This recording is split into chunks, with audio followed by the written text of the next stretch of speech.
acerca de cuáles son los derechos, los deberes y las responsabilidades de los empleadores y de los trabajadores en cuanto a seguridad en el trabajo.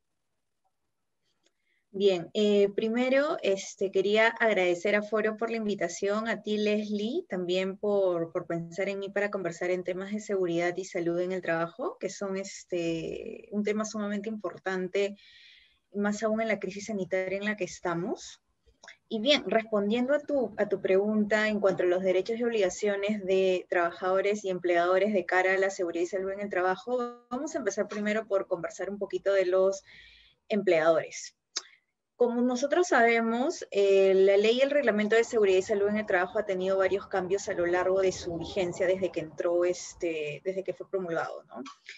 Y entre las obligaciones del empleador, una de las más importantes es que todos los trabajadores tengan derecho a un trabajo digno, a un trabajo decente, donde se encuentren protegidos y donde tengan un ambiente laboral y puedan desempeñarse de manera segura, ¿correcto? Entonces esto va a depender mucho también del sector donde se desempeñen y también que el empleador pueda darle todos los equipos, aplicar todos los exámenes médicos que tienen que haber para que el trabajador pueda desempeñarse de la manera más idónea. Entonces, conversando esto de manera general, vamos a hablar un poquito más de las obligaciones propiamente dichas de los empleadores. En principio, el empleador tiene que tener un comité de seguridad y salud en el trabajo que debe ser paritario, ¿no? ¿Qué quiere decir eso? Que hay igual cantidad de hombres y mujeres en el comité y que deben ser elegidos por el sindicato o si no hay un sindicato, un representante de trabajadores también. También es necesario, y más aún durante esta crisis o época de pandemia, es que se practiquen los exámenes médicos antes, durante y después del vínculo laboral y que todos los trabajadores nuevos tengan capacitaciones e inducciones sobre el correcto uso de los equipos de protección personal y sobre la concientización de las enfermedades profesionales y más aún de la COVID-19. ¿Qué quiere decir esto? Que el empleador es responsable de que los trabajadores trabajen dentro de su centro de labores con los equipos de protección personal debidos. Por ejemplo, en este caso particular de la COVID-19 y en el contexto en el que estamos, mascarilla, si no hay una distancia de mínimo 2 metros, protector facial, que hayan lavatorios de manos y alcohol en gel en puntos estratégicos para que los trabajadores puedan lavarse las manos de manera correcta, que hayan capacitaciones de los roles de higiene y de la importancia de la higiene en el trabajo, y que se usen obviamente correctamente los equipos de protección personal dependiendo del sector industrial donde trabajan o del área en el que estén. Por otro lado, los trabajadores tienen la obligación de acatar el reglamento de seguridad y salud en el trabajo y las políticas internas en seguridad y salud que hubieren dentro de la empresa. Las empresas tienen políticas internas dependiendo del sector en el que se encuentren, por ello pueden variar, pero la norma macro, que es de la ley y reglamento de seguridad y salud en el trabajo, no varía porque deben cumplirla todas y todos los trabajadores. Entonces, la obligación es acatar, asistir a las capacitaciones, a las inducciones que se les dé, para que tengan también cuidado al momento de desempeñar sus labores y usen de manera correcta el uniforme y los equipos de protección personal que les deba de proveer su empleador. Asimismo, deben someterse a los exámenes médicos para detectar algún tipo de síntoma o enfermedad profesional que tuviere. Y más aún, en época del COVID, tomarse la prueba que el empleador les encomiende para detectar o no el tema de la COVID-19 en el organismo del trabajador o trabajadora. Entonces, respecto a estas obligaciones sobre el empleador, la idea aquí general es que el empleador, nuevamente indico, provee a los trabajadores las condiciones de trabajo idóneas para que puedan desempeñarse de una manera correcta y en un contexto de seguridad y salud y puedan no contraer este tipo de enfermedades o puedan trabajar en un ambiente digno de trabajo. Respecto a si es aceptable que los trabajadores costeen ellos mismos su equipo de protección personal.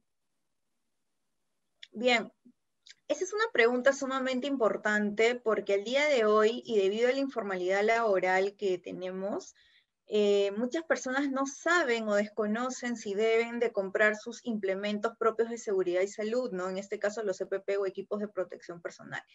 Comentarte que nuestra norma indica que los equipos de protección personal deben ser proveídos por el empleador. Y ojo, no cualquier equipo de protección personal. Los equipos de protección personal no son iguales para todos los centros de labores. ¿Por qué? Porque cada centro de labores tiene especificaciones y tiene regulaciones distintas de acuerdo al rubro o al sector al que pertenecen. Por ejemplo, les cuento un caso personal. Yo he sido miembro titular del Comité de Seguridad y Salud en el Trabajo en una empresa de la industria de papel. En el caso de la industria del papel, los equipos de protección personal son muy distintos a, por ejemplo, en la industria de consumo masivo. Por ejemplo, en la industria del papel hay que ver qué tipo de maquinaria usan, si hay funciones de alto riesgo, de alto contacto, en este caso con la COVID. Entonces, todo tiene que ver también con el uniforme, el equipo que van a usar y para qué lo van a desempeñar y específicamente bajo qué función. Entonces, este tipo de equipo de protección personal va acorde con las capacitaciones e inducciones que se le den para que el equipo sea correctamente usado. Entonces, aclarando ese punto de que cada equipo de protección personal es distinto dependiendo del rubro de la empresa, este equipo de protección personal debe ser proveído por el empleador, porque como es altamente especializado, el empleador tiene la obligación de comprarlos, capacitar y entregarlos a sus trabajadores para que trabajen de manera segura y desempeñen correctamente sus funciones en su centro de trabajo. Ahora, ¿qué pasa con las áreas donde no hay este riesgo, donde no hay este tipo de trabajo tal vez industrial y es más administrativo, ¿no? En este caso, el equipo de protección personal también cambia. Por ejemplo, en épocas de COVID, ¿no? Y hay personas trabajando de manera presencial por el carácter del servicio que tengan que prestar y que no amerita un trabajo remoto, ¿no? En este caso, el equipo de protección personal es la mascarilla, es el distanciamiento mínimo de 2 metros, el tema de los lavabos, el gel antibacterial, ¿no? El protector facial. Este equipo de protección personal es el básico y el que debemos usar hoy en día todas las personas que tenemos trabajo administrativo presencial, ¿no? Entonces, este también debe ser proveído por el empleador. Si bien el trabajador se puede comprar sus propios equipos de protección personal para uso personal o fuera del trabajo y que es válido, eso no significa que el empleador sí se exima de su responsabilidad de proveerle de este tipo de protección personal para su centro de labores durante el desempeño de funciones, porque incluso puede ser distinto al que usa fuera del trabajo. Y a veces por ese carácter especializado del equipo de protección personal, sí o sí debe ser proveído por el mismo empleador. Eso es, Leslie. Las normas internas de seguridad y salud en el trabajo son las mismas que las normas internas de trabajo. Justo cuando hiciste la primera pregunta comenté un poquito al respecto y me gustaría desarrollar sobre ese punto, ¿no? O sea, las normas de seguridad y salud en el trabajo actualmente son la ley y el reglamento con sus diversas modificatorias que han tenido a lo largo de este tiempo, ¿no? La última, de hecho, ha sido este año, en enero, ¿no? Ha habido una serie de cambios, modificaciones al reglamento. Esas dos normas son las normas macro, las normas que todos y todos debemos cumplir a nivel de los empleadores en sí e instituciones. Ahora, dependiendo del sector empresarial o industrial en el que se encuentre el empleador, puede y debe implementar políticas internas de cara a adaptarse al rubro en el que está, ¿no? Yo ponía el ejemplo de que yo he sido miembro titular del Comité de Seguridad y Salud en el Trabajo en el sector de la industria del papel. Y en algún momento también he sido apoyo del Comité de Seguridad y Salud en el Trabajo de una empresa bancaria, financiera. Y en ambos casos, las políticas internas en seguridad y salud en el trabajo eran distintas porque las funciones o los roles de los trabajadores son distintos. Por ello, las normas internas que se implementen dentro del centro de labores van a variar, pero no pueden contradecir u omitir obligaciones que están taxativamente en la ley y el reglamento de seguridad y salud en el trabajo. Lo que sí hacen es adaptarse a las especificaciones reales que tiene cada negocio para poder desenvolverse de manera más apta o idónea y poder ayudar a los trabajadores a que puedan desenvolverse también en sus roles o funciones de manera correcta acorde al centro de labores o sector en el que se encuentra. Eso sería, Leslie. ¿Cómo puede evaluarse el riesgo de exposición a la COVID-19 en los lugares de trabajo y planificar las medidas preventivas? Bueno, al día de hoy, tanto fuera del trabajo como dentro del trabajo existen las medidas de protección universales, por así decirlo, ¿no? La OMS indica que, por ejemplo, es básico el lavado de manos antes de colocarnos la mascarilla y después y antes de quitárnoslas también, ¿no? Eso es uno. Guardar el distanciamiento de mínimo 2 metros. Por ejemplo, si vamos a toser, también cubrirnos con el brazo para no salpicar el líquido o el fluido que pueda salir de nuestras vías respiratorias. Si vamos a tener un contacto por nuestra labor que sea a menos de 1 metro o menos de 2 metros, el protector facial protege de alguna manera ese acercamiento e impide el contacto directo con alguien contagiado de la COVID-19, ¿no? Estas son medidas, digamos, que debemos tomar todas y todos, ya sea dentro o fuera del centro de labores. Pero si estamos dentro del centro de labores y nuestra labor sí o sí amerita tener un acercamiento con personal porque no hay forma de evitarlo o hacer trabajo remoto, pues con más cuidado debemos tener el tema del protector, el gel antibacterial, el lavado de manos correctamente y usar pues el gel antibacterial de manera continua, ¿no? Ese es, digamos, lo general, tanto fuera como dentro del trabajo. Ahora, para las empresas o los sectores que requieren el trabajo presencial porque no hay otra forma de poder llevar a cabo sus procesos de producción, para esto existe el Comité de Seguridad y Salud en el Trabajo. ¿Por qué? Porque hay que hacer un control de las personas que trabajan dentro del centro de labores. ¿Y cómo hacemos el control? Hay que hacer exámenes médicos continuos, las pruebas, ya sean moleculares o de antígeno. Si el trabajador presenta algún tipo de síntoma previo a entrar al trabajo, porque hay que estarlo monitoreando de manera diaria a través del médico ocupacional o quien haga de sus veces, hay que separarlo o aislarlo para poder impedir un posible caso de contagio de la COVID-19. Entonces, es otra medida que también se debe tomar en el centro de labores, el tema de la fiscalización, inspección continua de las personas que asisten a laborar diariamente al centro de labores o de manera rotativa. Ahora, ¿cómo hacemos para seleccionar, ¿no? los riesgos de cada empresa o centro de labores de cara al giro de su negocio, ¿no? La norma lo ha diferenciado en riesgo bajo, riesgo medio, riesgo alto o riesgo muy alto. Riesgo bajo es por ejemplo, aquellos trabajos que se pueden hacer de manera remota o aquellos trabajos que por las funciones del trabajador o trabajadora es posible mantener mínimo 2 metros de distancia o más, ¿no? Entonces, el riesgo en esos casos es bajo. Ojo, el contacto o el contagio no hay contagio cero, por así decirlo, ¿no? El contagio siempre puede darse de alguna manera, pero de alguna manera también se ha diferenciado en tipos de riesgo, ¿ya?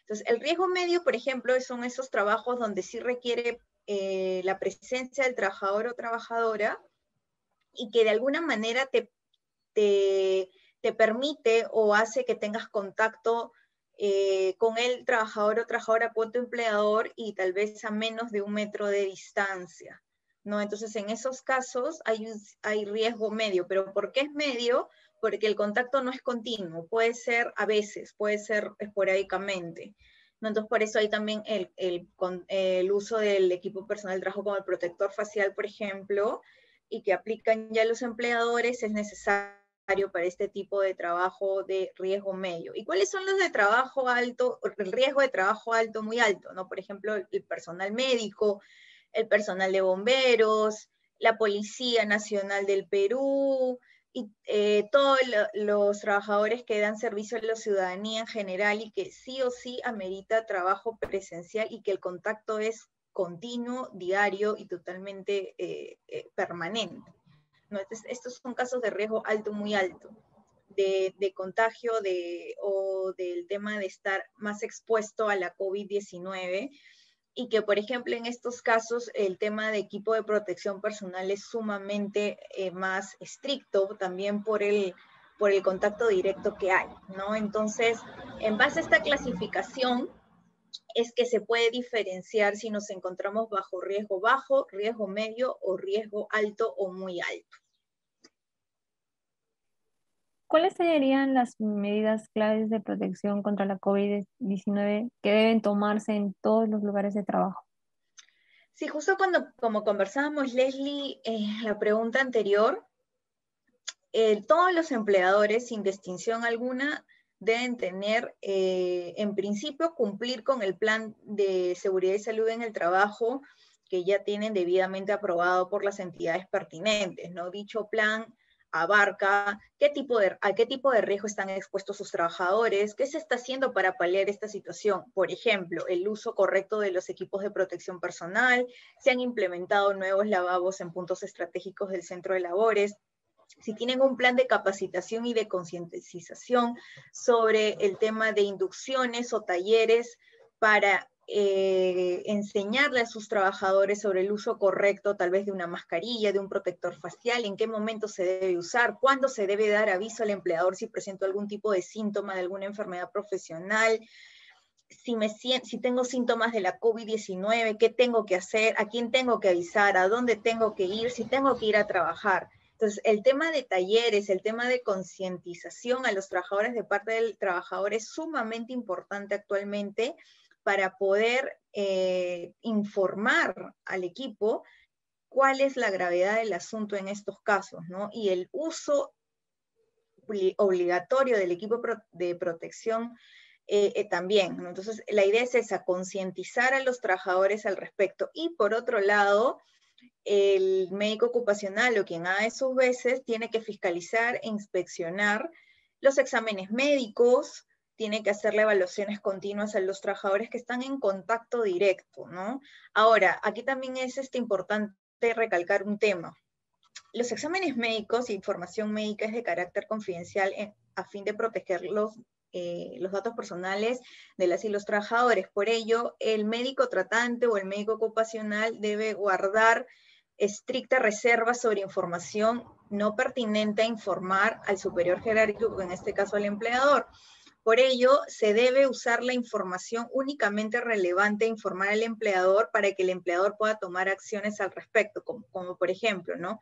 Si están viendo que en los exámenes médicos hay una relación de pacientes con ciertos síntomas o repetitivos, o hay algo que está haciendo bulla en más de un trabajador y de manera continua, pues esto es un llamado para que el empleador pueda aplicar capacitaciones, pueda hacer inducción, pueda hacer talleres, pueda hacer clases, todo tipo de lo que tenga que ver con el tema de concientización en temas de seguridad y salud en el trabajo, a fin de mejorar el contexto laboral en el que nos encontramos, ¿no? Entonces, es muy importante que el empleador no deje de capacitar, no deje de hacer los exámenes médicos respectivos, no deje de hacer las pruebas bajo los plazos establecidos y recomendables, ¿no?